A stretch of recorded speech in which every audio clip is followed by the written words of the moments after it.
Welcome to the Resilient Man podcast. James, thank you so much for having me.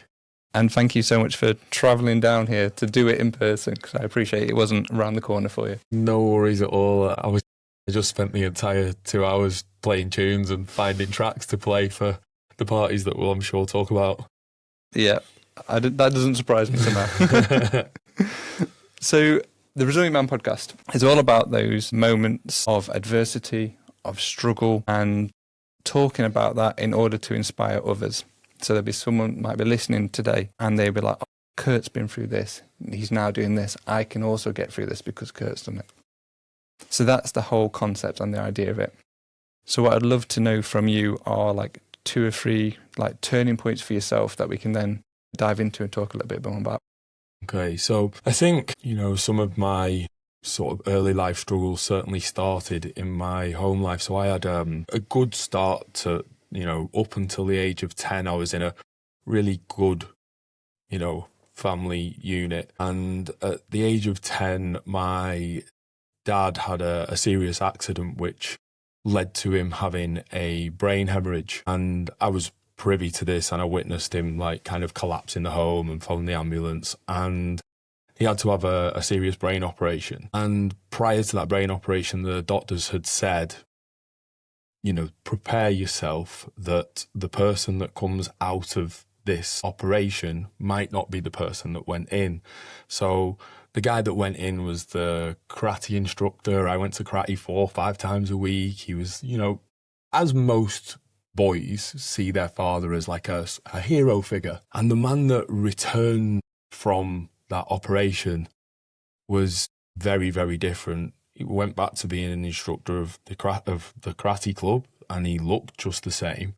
But his ability to control his temper had changed. Violence in the home became very prevalent towards me. Frequent threats of violence, less frequent actual physical aggression, but enough that it led to my early sort of teens, high school years were very, very turbulent.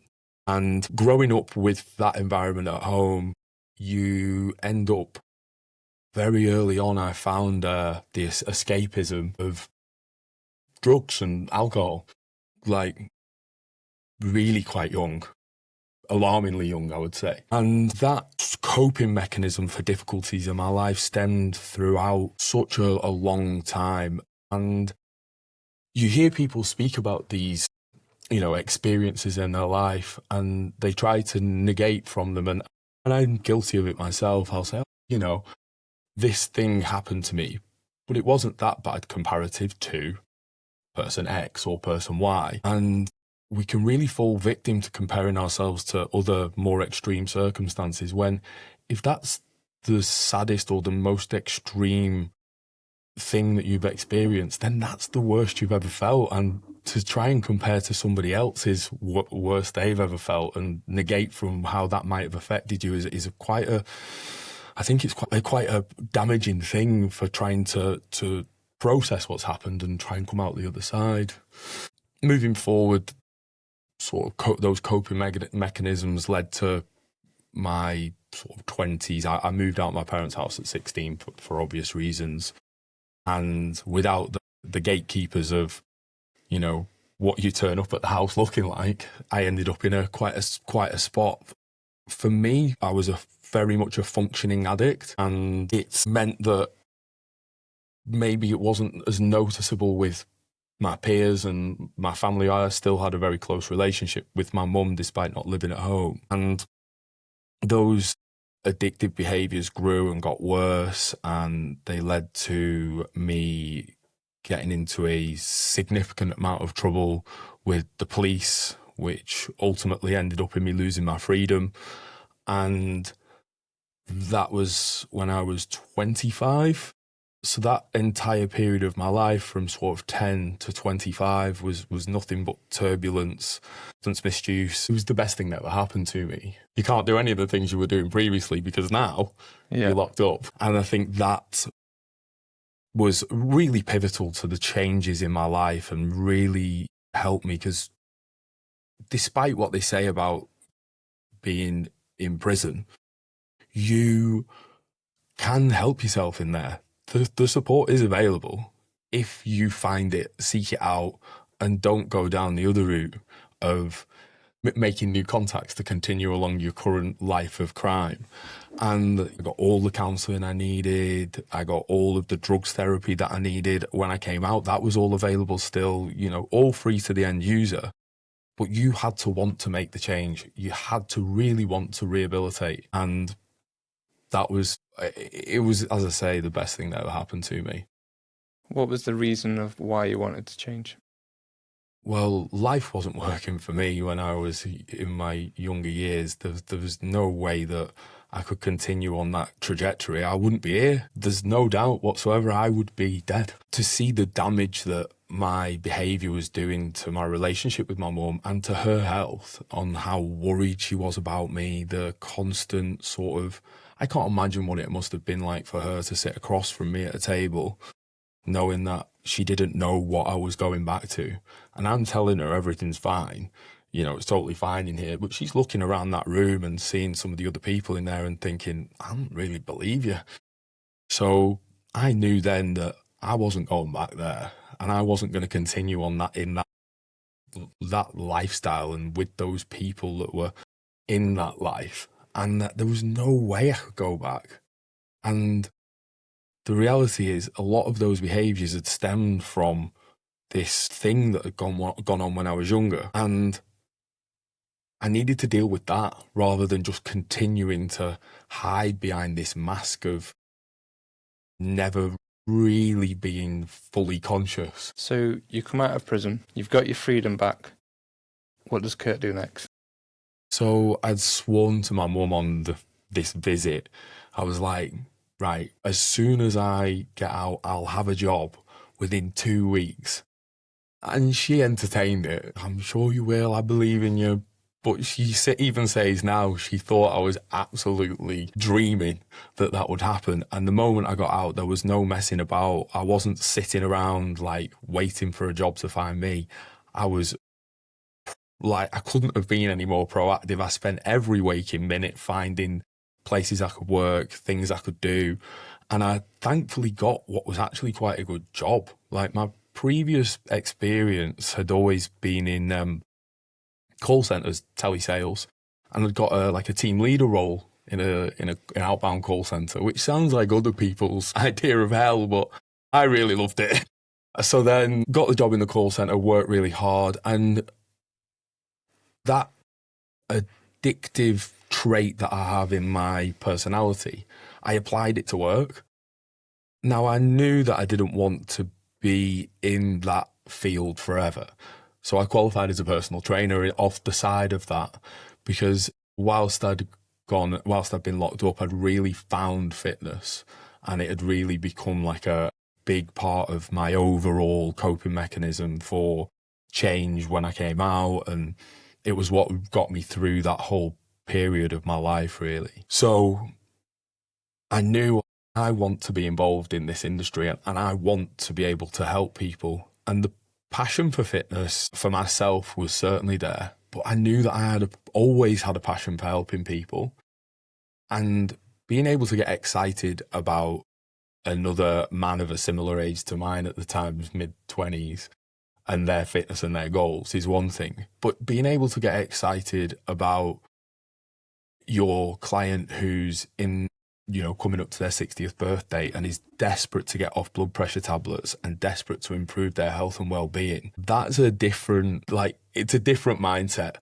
But I just found the joy in it. The moment I started helping people and seeing these realizations that people could do things they never believed possible.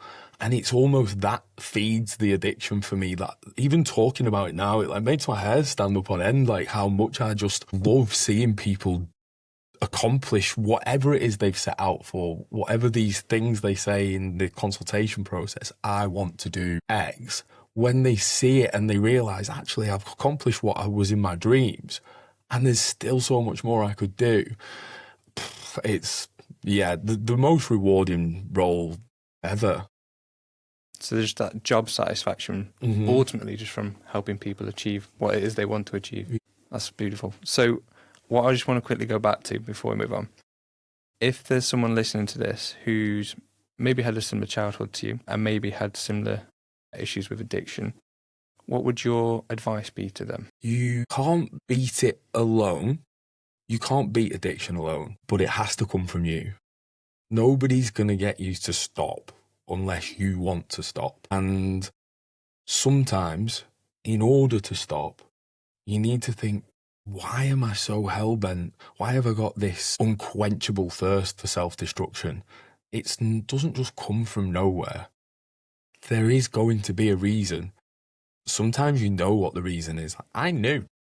Like, hands down, I knew. I walked into that first therapy session and I was in tears talking about the things that I just spoke to you about. I couldn't talk about them 10 years ago, 12, 13 years ago. There was no chance. So, yes, number one, you have to want to stop.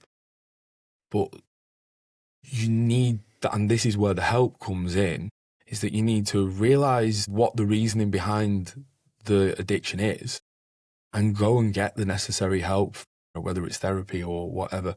And as I said earlier, don't negate from your own experience. If that's the thing that's making you feel so empty and so like something's not right and the void that you're trying to fill, then that's your void. And there's no shame or embarrassment in speaking up and saying what your truth is. Did you find yourself in that space where you're just comparing yourself to others? Yeah, quite a lot. I'd be like, this happened, but it wasn't that bad. There's much worse things have happened. Children who grew up with sexual abuse and things of that nature, of course, are worse than my personal experience. That's not up for debate.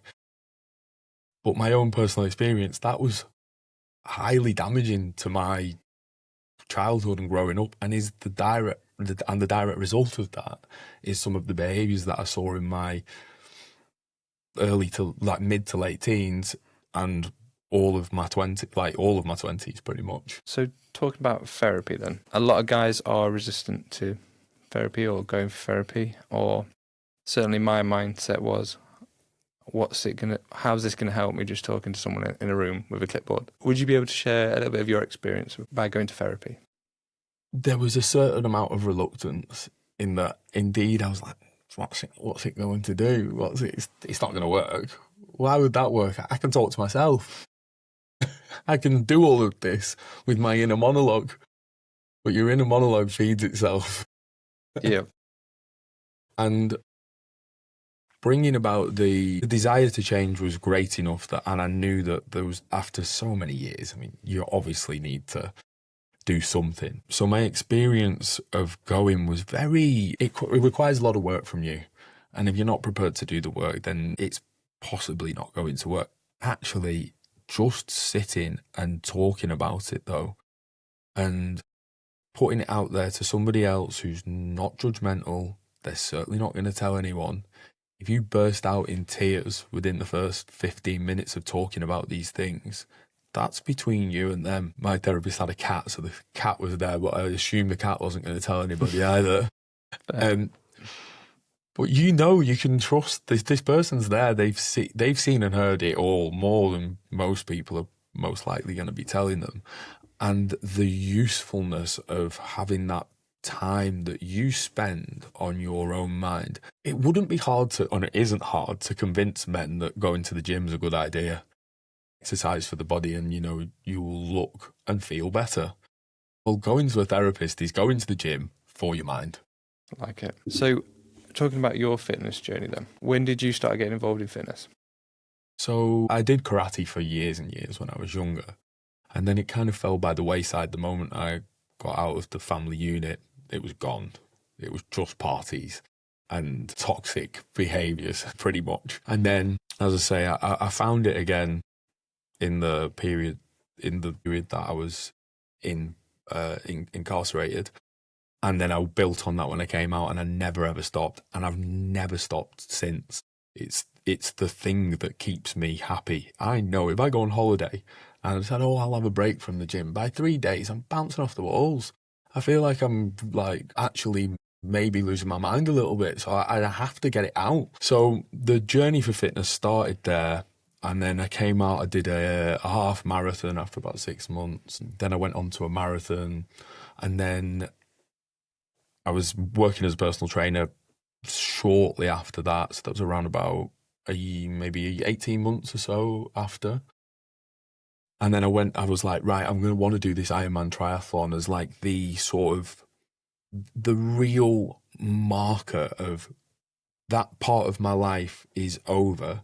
And I am now this fitness professional who deals with their issues through healthy mechanisms, talking, therapy, training and looking after their body and their mind. And when I completed that Ironman, the feeling going over the line, better than any level of intoxication I'd ever experienced. The feeling of accomplishment was like nothing you could describe. It was just pure elation, pure accomplishment. There's a delay to that achievement and then an amount of work that has to go into completing a long distance triathlon that is unquantifiable for a lot. But yeah, and then from there it's just been fitness is my entire life. Wow, I didn't know that you'd done an Ironman. Yeah. That's epic. So I'm trying to just uncover that motivation and driver. So that initial one was becoming this newer, better version of you. What's the motivation and driver to continue? Is it to maintain that person, that identity? Yeah, it is my identity. My Instagram handle is TryFitKurt, and Yeah. people call me TryFitKurt. Yeah, amongst other things. So going forward, like I've still got, so I'm doing a triathlon, an Ironman distance triathlon in Copenhagen in August, and it's more for a love of it now. And you know, there's only so fit I can get without it taking over my entire life in terms of triathlon training. It is pretty all encompassing. It takes over a lot of your spare time. So I think the driving force is around mental well-being completely and solely. The aesthetic element of training has long gone, really. I liken lifting weights to brushing my teeth. Sometimes I can't be bothered doing it, but I'm still doing it. Sometimes I haven't really got time to do it, like when you're rushing out the house and you're like, but I still do it. I wouldn't skip brushing my teeth like I wouldn't skip lifting weights. It's habitual. It's just a part of my routine to do. Dependent on the fitness goal, everything around that will change. So if it's a higher ox, it'll be more sort of functional based training. If it's a triathlon, there'll be more swim, bike, run. The reality is I'm never going to do a bodybuilding show. It's not really my bag because that's pure aesthetics. But yeah, it's just indoctrinated into me. It's a part of how I live. So from what I'm getting, then you've almost got this baseline when it comes to the gym of you feel better when you go to the gym. So then you've got that plan, and then on top of that, you've also got a goal, which is triathlons, higher oxes. So you're always like working towards the next thing. I think that's what a lot of people miss, like having that definitive goal of to what they're working for, and just ultimately, I mean, I've been there myself, just feeling a bit lost and like walking into a gym because I know I should go, but there's no real purpose or like my motivation's so low at that point. Mm-hmm. And then I just fall out of a routine. So how important is it for you to have those goals and that structure and that routine that you was talking about? The routine-based stuff is essential. As I say, it's like part of my routine, the 3 weight sessions, and I teach spin 3 times a week. The goals, I think you do need to periodically have breaks from a training goal that's really difficult, something that requires a lot of brain power and a lot of the headspace to do. If we always have something that's like really singular and really driven, you can see some fallout from that in other parts of your life. Maybe your relationship will start to struggle. Maybe your work life will be it. Maybe you don't see as much of your family. So it's fine for periods of time to have like something difficult to accomplish.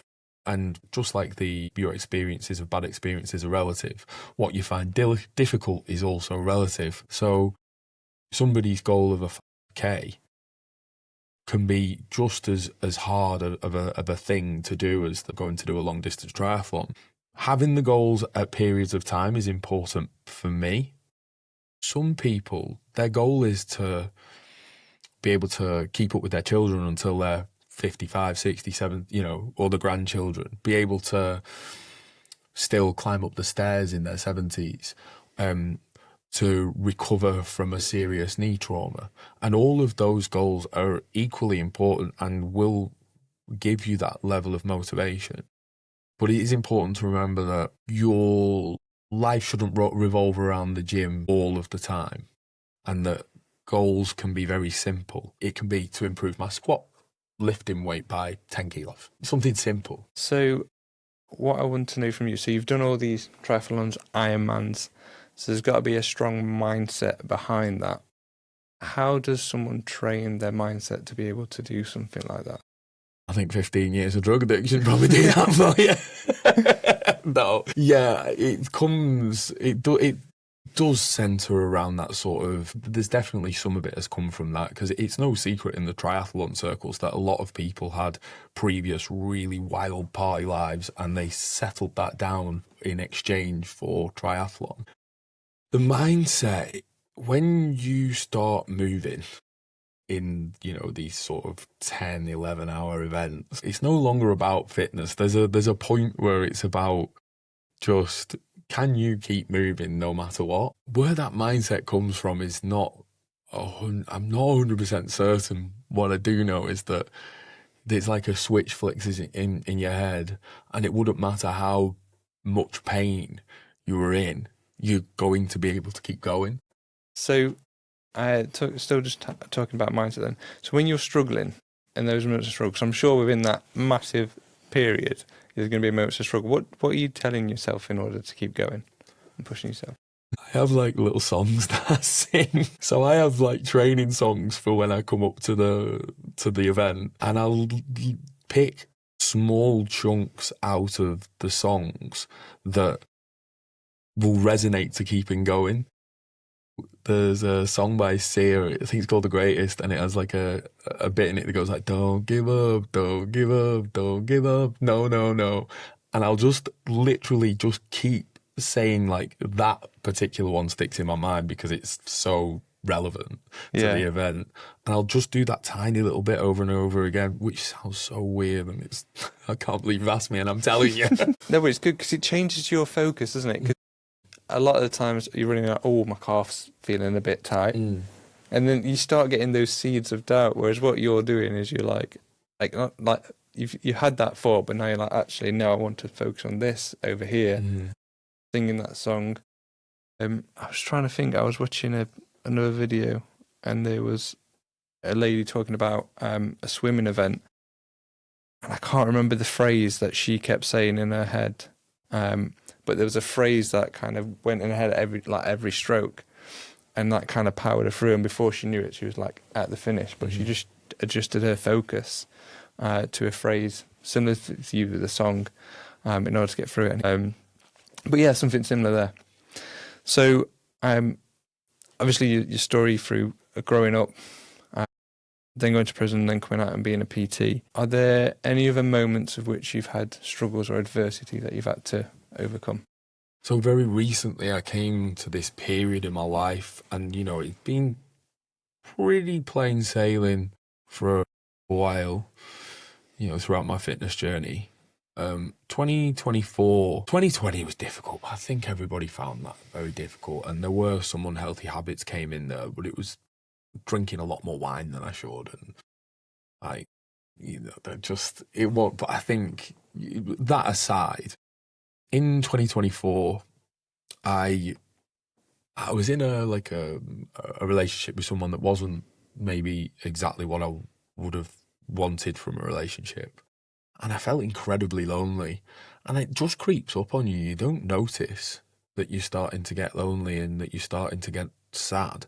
And I was totally unaware. I thought I was absolutely fine. And that then over time accumulated into, slipping into some of these unhealthy habits again. And, not to the same levels, but it was certainly starting to rear its head a little bit, and the negative thought processes around sort of this addiction I always liken to this like internal battle with yourself, like two different, the angel and the devil, like in the cartoons.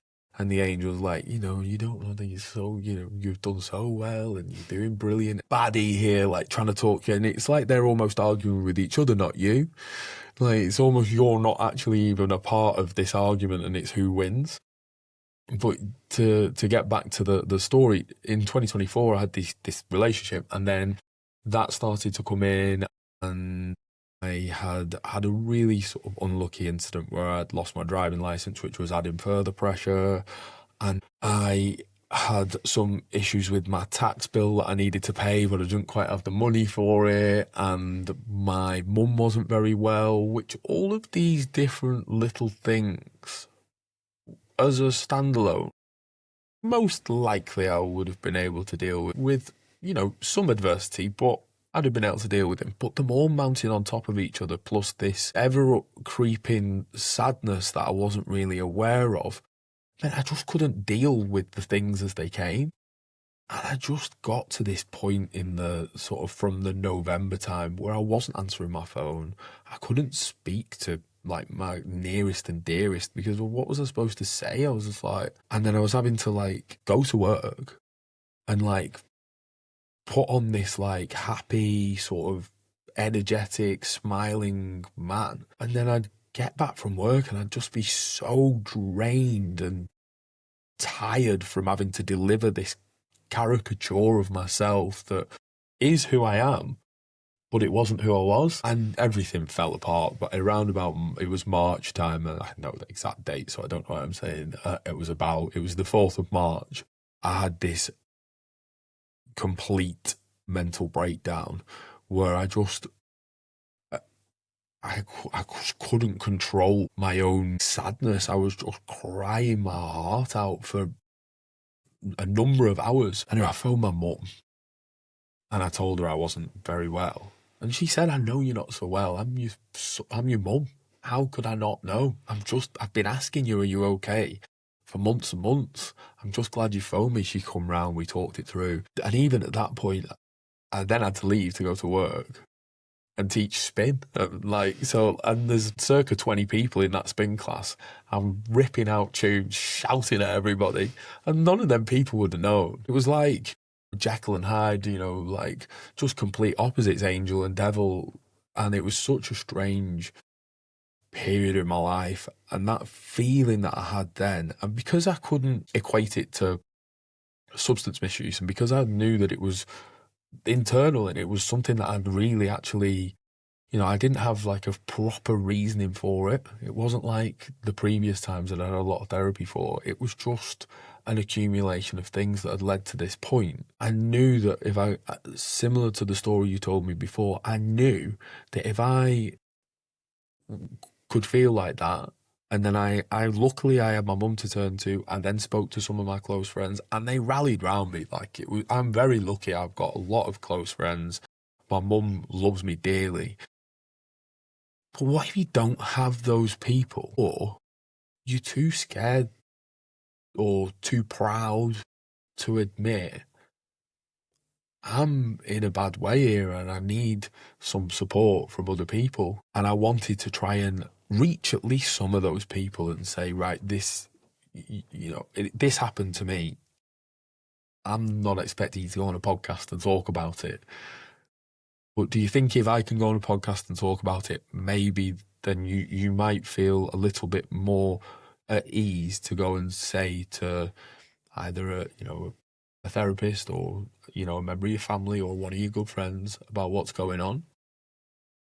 I like that. So it's like normalizing those moments. We all feel sad from time to time, but normalizing that a little bit more. And even if there isn't one big reason, like what we said at the start of the podcast, that's okay. It's whatever's happening to you. It's relative, as you say. And then, just normalizing that and then taking that step to then talk to someone and not leave yourself in that space. How did you manage to claw your way out from there? So spoke to all my, like, as I say, I spoke to my mum, I spoke to my friends. They rallied around me. That was first step. I then realised as well that I needed some hobbies that were not outside hobbies. So I tried with a PlayStation previously, like around about November time. That didn't really work for me. It was too sedentary, it just wasn't for me. Still sitting there now, not touched it. And I used to DJ when I was younger. And I thought, I'm going to get back into DJing. I was listening to some tunes. I thought, I love music. I was like, I'm going to get some decks. So I went online and I found the best decks that there were to buy without being completely ridiculous. But people might say I was already being ridiculous with what I was buying, bearing in mind I hadn't put my hands on a set of decks for over 10 years. In fact, a bit longer than that, maybe 15 years. And I got the decks and I started to get back into my music, in the house. And I'm DJing away and I thought, we can host an event around like men's mental health and we can put something together that gives us a platform to project the message a little bit further than just me within my immediate circles and my client base. And so then I bought a big sound system in which to to deliver said event. And it was supposed to be a one and done. It was just supposed to be, we'll do this one Dance for Depression event and that'll be that. So to go back to your original question, the coping mechanism, the thing I did to drive out was got into the music, but then this planning of these events and this helping of other people has been integral to my own personal growth and recovery and dragging myself out of that feeling of sadness and loneliness. And there's an element of distraction there, I suppose, in that I'm constantly busy thinking about what the next event's going to be and what we could do. Of course there is. But I find it incredibly rewarding running these events. And also it's a great coping mechanism for me that, again, sort of replaces those unhealthy coping mechanisms that we talked about earlier. What I like about that is you're saying you're almost going back to your younger years, like, what did I used to enjoy? I used to enjoy listening to music. Yeah. And what's funny is I've had guests come back on and they've said they did something similar. So they found themselves in a headspace where they didn't want to be at. They go, oh, I used to really enjoy hiking. So he went and started hiking, converted his own camper van, travels the country, goes abroad and goes hiking. So I really like how it's something for people to think about if they are in that headspace. Just taking a step back and thinking, what is it that I enjoy? What is it that I used to do that I don't do anymore, that I could pick back up again? And you spoke about the Dance for Depression events. We've not spoken about that yet. So these are events that you put on locally in Preston. Yeah, Preston, Leyland, Chorley, that Lancashire area. Yeah. So how did this first one come about? So you got this idea, you got your decks. I'm sure your neighbours are very pleased. They love it. Honestly, they knock on the door, but I don't usually hear them because the music's so loud. I think they're knocking on to ask me to turn it up. So you have this idea spawns into your head. How does that then become a reality? So, so I had the idea and then I put it out there. I was like, I put it out as an Instagram post, just said, I want to do an event that's in support of men's mental health. If anybody's any ideas, anybody wants to help, we're going to be playing some music. It's going to be a house music event.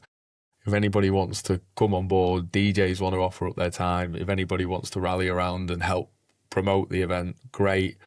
We haven't got, at this point, I've announced we're doing it. I've announced a date. I haven't got a venue. I haven't got a single DJ. And my DJing skills are still relatively questionable. Fair.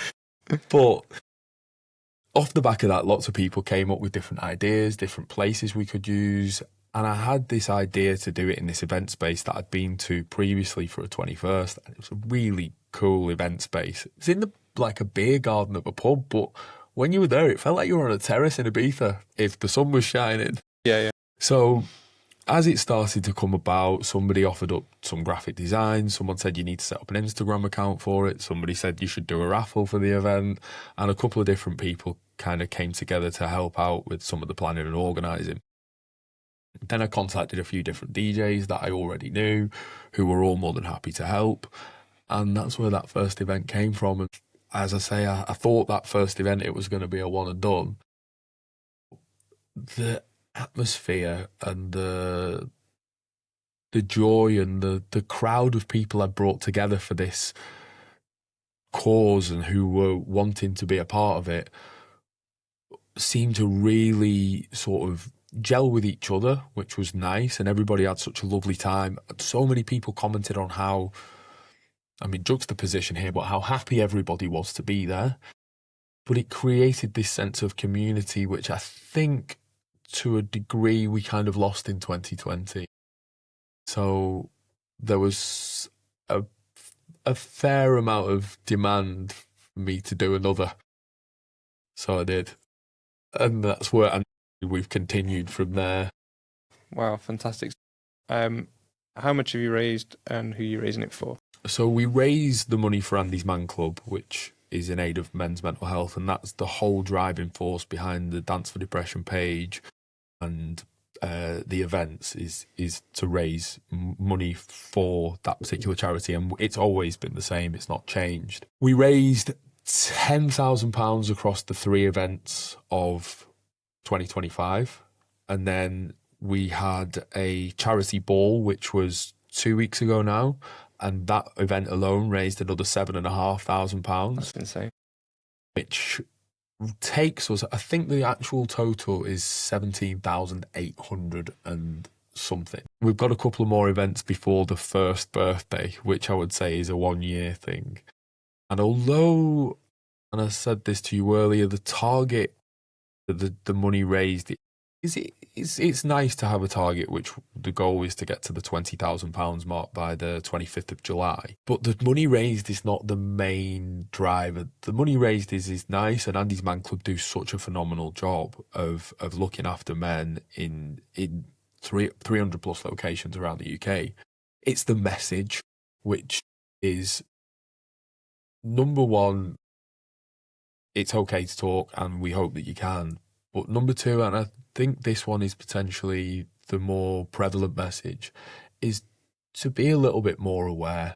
Check on your mates. Are they going through something difficult in their life that you might struggle with? Have that empathy to just check in. And it doesn't have to be, are you okay, mate?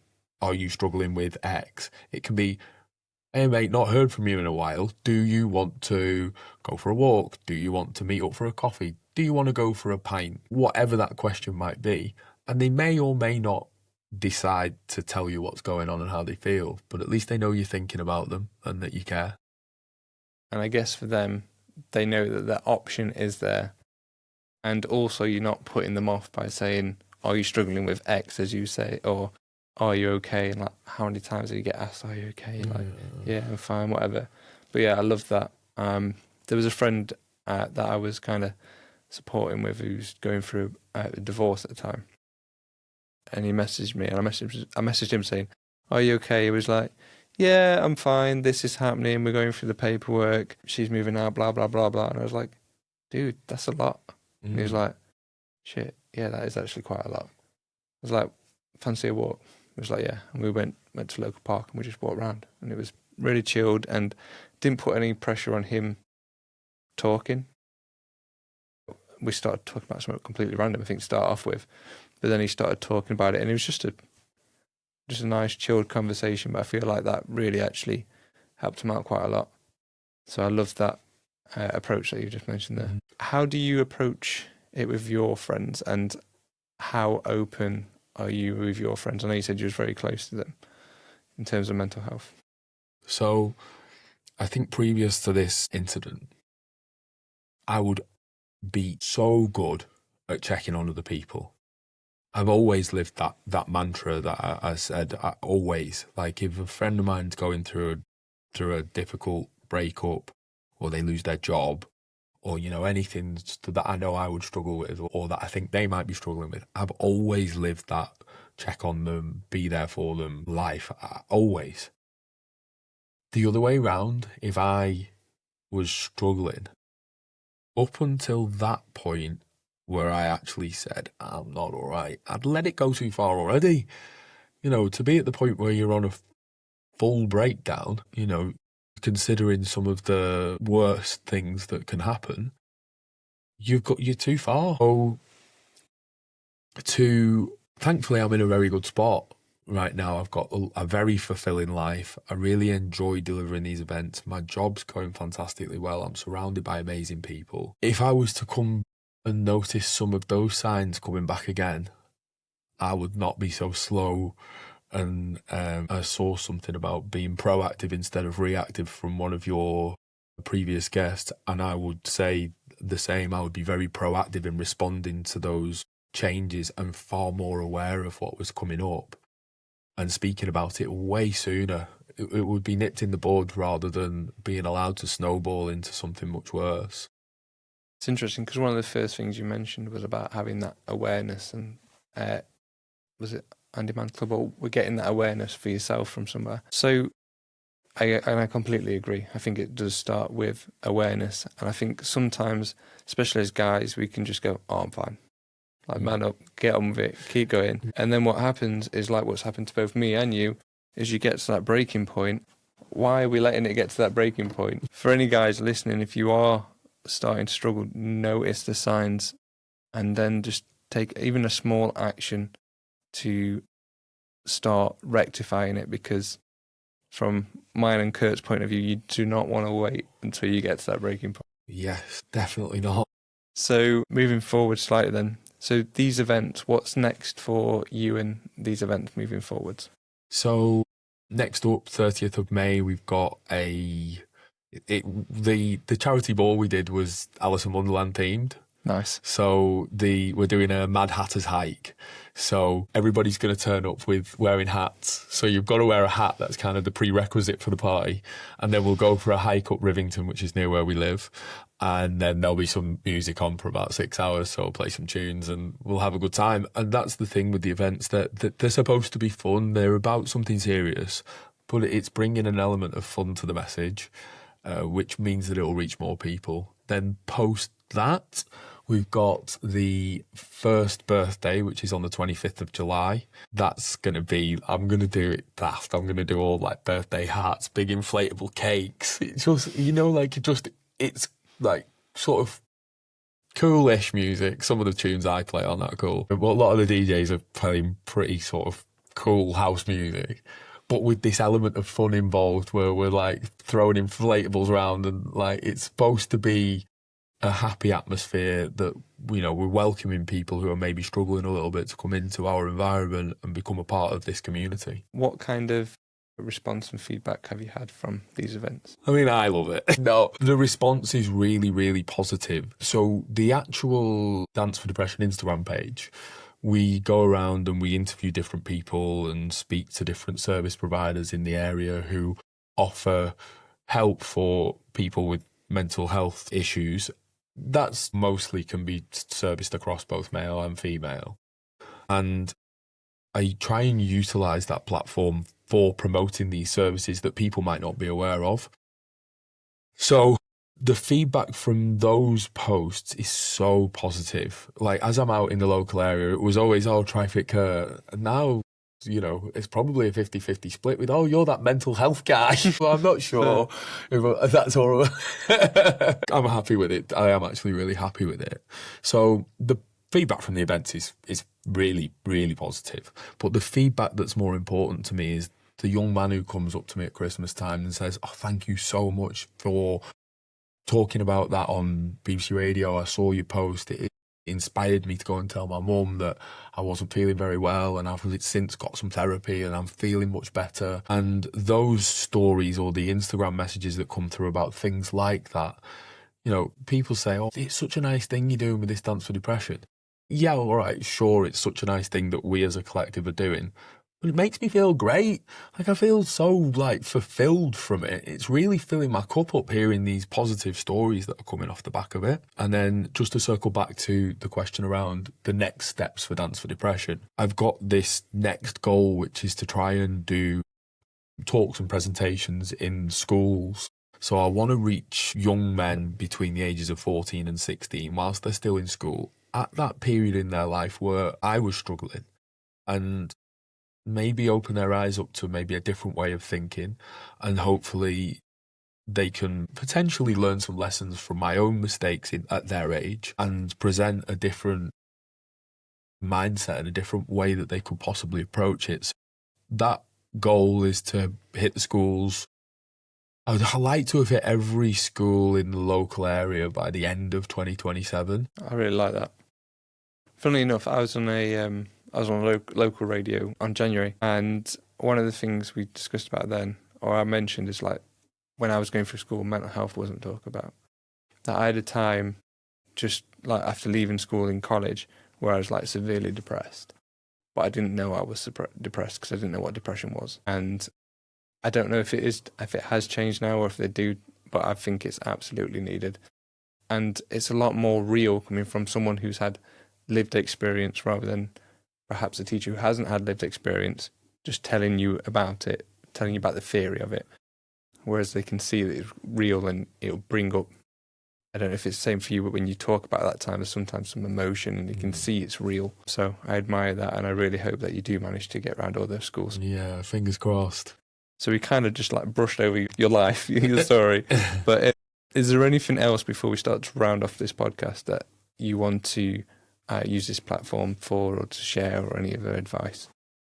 The message I always like to say is, if you're a man and you're sitting there and you're struggling and you feel like the only way out is to take your own life, please just reach out to someone, any person, somebody in your life, a friend, a family member. Call the Samaritans. Please don't make that decision, because there are so many people out there that love you and don't want to see your name appear on social media. There is light at the end of the tunnel. You might not be able to see it. It might feel like it's impossible to get there. But I promise, if you just make the first step, the second step is easier than the first one. Wow. Such an important, powerful message. Thank you. So the final question for the podcast, this is how we round out all the podcasts, is what does mental resilience mean to you? Mental resilience is the ability to take the difficult things that every single person has to experience and to turn them into a positive for both yourself and other people around you. Wow. So turning that negative into a positive. Funnily enough, I did a little speech about this a little while ago, saying how there is like yin and yang, positive and negative, light and dark, but it's about training your focus and almost going back to that awareness of, yes, this is happening, but then trying to and then challenging yourself to find that other perspective and that other positive. So I really like that. Yeah. Kurt, it's been an absolute pleasure. Thank you so much for driving down so we could do this in person. And I wish you all the best with the Dance for Depression. Thank you, James. No worries.